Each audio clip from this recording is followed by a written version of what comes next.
उस आवाज को ही नहीं बल्कि एक गर्जना को मंच पर आवाज देने जा रहा हूं, जिनकी भूमिका में मैंने पहले ही कहा वह ओज का कवि है, मां भारती की वंदना करता है और ऊंचे स्वर में करता है।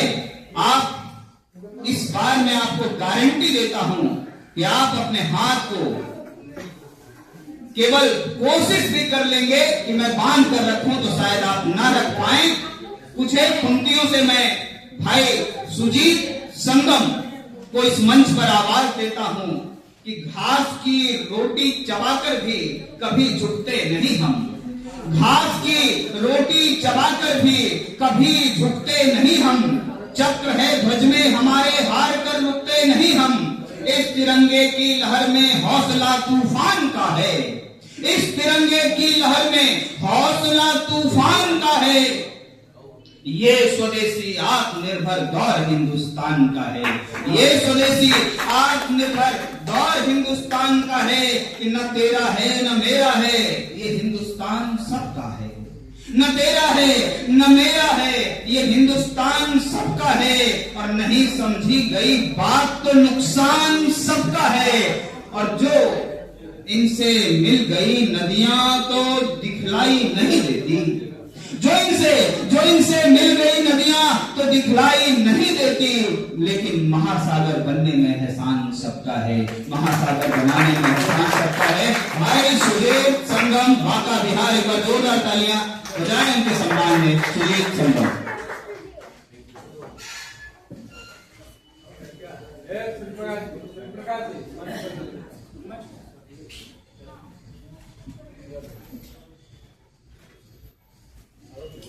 थोड़ा खुद को व्यवस्थित कर लें तो ज्यादा बेहतर रहेगा। मुझे सुनने के लिए अतिरिक्त ऊर्जा और सावधानी की आवश्यकता है। मैं पहले कह दूं,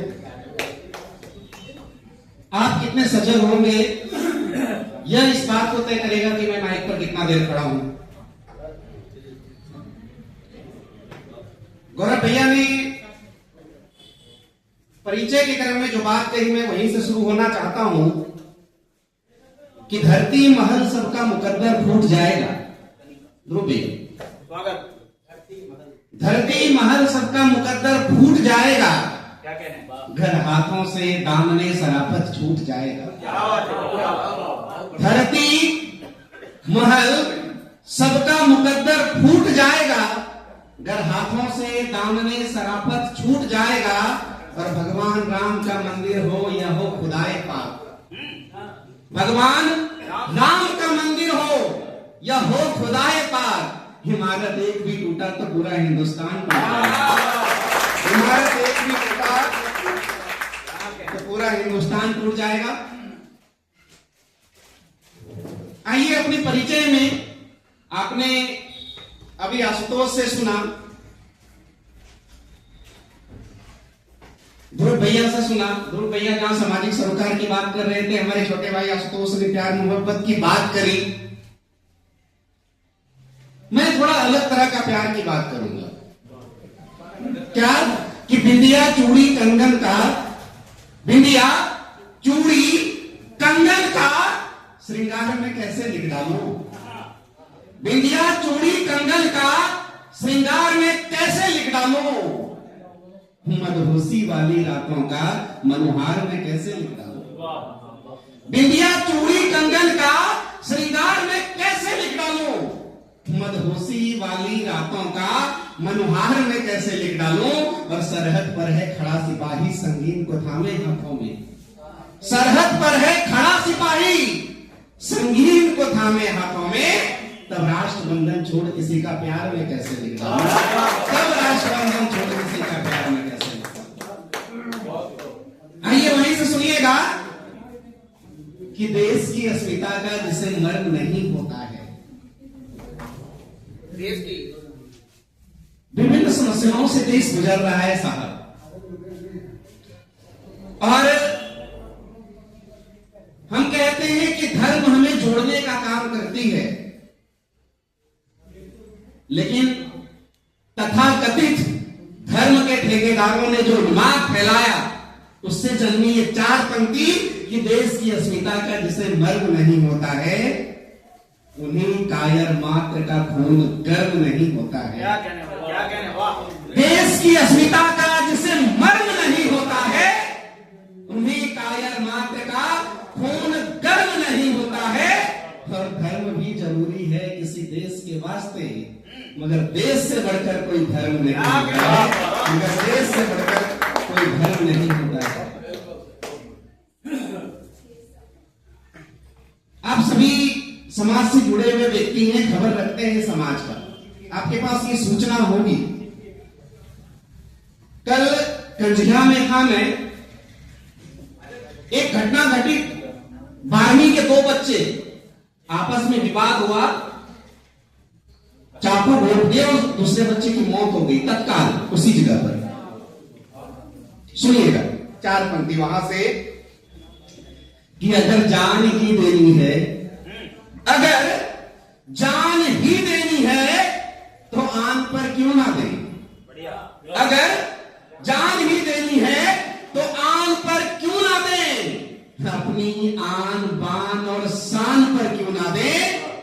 और अगर शर्त है मोहब्बत की कि देनी होगी कुर्बानी, अगर शर्त है मोहब्बत की कि देनी होगी कुर्बानी, तो इन होठों को छोड़कर हिंदुस्तान पर क्यों ना दें। तो इन होठों को छोड़कर हिंदुस्तान पर क्यों ना दें। एक टिप्पणी याद आ रही है, श्रद्धेय वाजपेयी जी की तस्वीर लगी हुई है। इन्होंने कहा मैं रहूं या ना रहूं, ये देश रहना चाहिए। इस देश को अक्षुण्ण बनाए रखने में बॉर्डर पर खड़े जवानों का बहुत बड़ा योगदान है। वो कहते हैं कि सरहद की रखवाली को जब खाकी वर्दी लाल हुई, सरहद की रखवाली को जब खाकी वर्दी लाल हुई, तो सरहद छूने वाली ताकत 100 गज दूर हलाल हुई। क्या कहने भाई वाह। सरहद की रखवाली को जब खाकी वर्दी लाल हुई, सरहद छूने वाली ताकत 100 गज दूर हलाल हुई। और भारत मां के बेटों ने सीने पर गोली खाया था और अपनी लाशें नींद में डालकर भारत को ऊपर उठाया। अपनी लाशें नींद में डालकर भारत को ऊपर उठाया था। और जब देश की रक्षा करने वाले सपूतों के ऊपर कायराना हमला होता है और देश के जिम्मेदार लोगों से यह सवाल किया जाता है कि ऐसा क्यों। ये बयान सुनते हुए, ये बयान पढ़ते हुए शर्म से मेरा मस्तक झुक गया था। उन्होंने कहा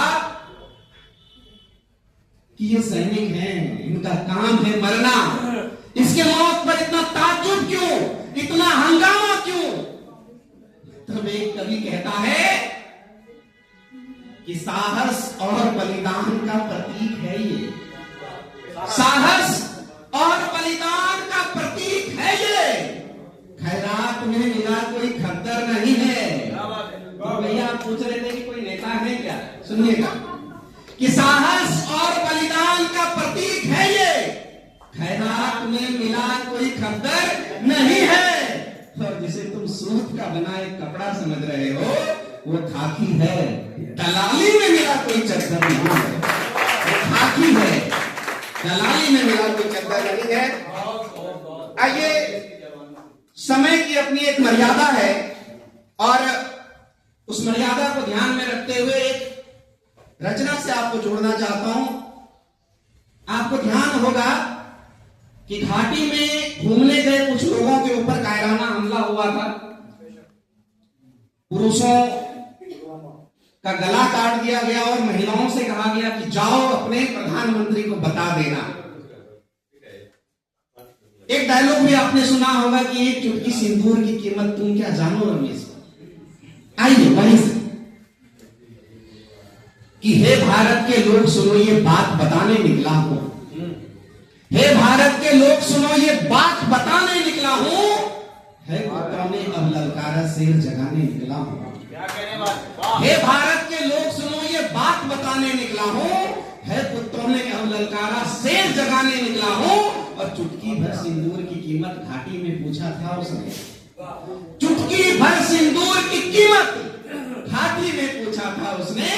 उसी लाल सिंदूर को अब बारूद बनाने निकला हूं, उसी लाल सिंदूर को अब बारूद बनाने निकला हूं। आमतौर पर कहा जाता है कि कविताओं के मंच पर रोज की कवि की क्या प्रासंगिकता है, हमेशा लड़ने और मरने की बात करते हैं। आइए सुनिएगा कि जिनके सपनों को घाटी में गोलों से रौंद गिराया था, जिनके सपनों को घाटी में गोलों से रौंद गिराया था, जिनके आंचल के तारों को लहू से लाल बनाया था, उन मां की आंखों में फिर से दीप जलाने निकला हूं, उसी लाल सिंदूर को फिर बारूद बनाने निकला हूं, उसी लाल सिंदूर को